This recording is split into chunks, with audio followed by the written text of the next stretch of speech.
Guys, welcome back. So in this video I'm going to show you how to make a poll on Discord. It's a very easy and simple process and it works both in Android as well as on iPhone.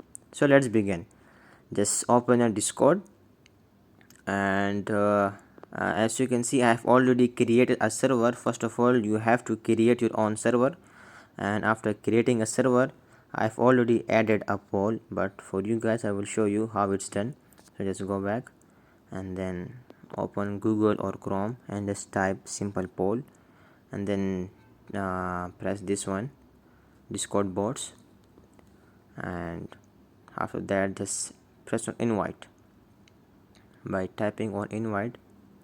And okay, so now add to server. Just choose your server which you have created, continue, and then authorize.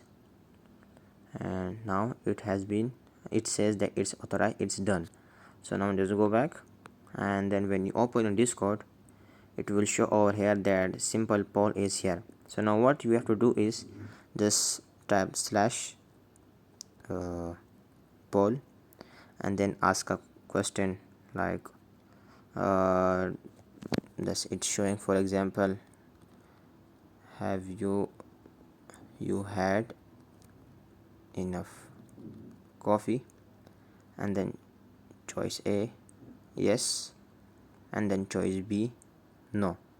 So then just type send, and as you can see I have created a poll. So this is the way to how to make or how to create a poll on Discord.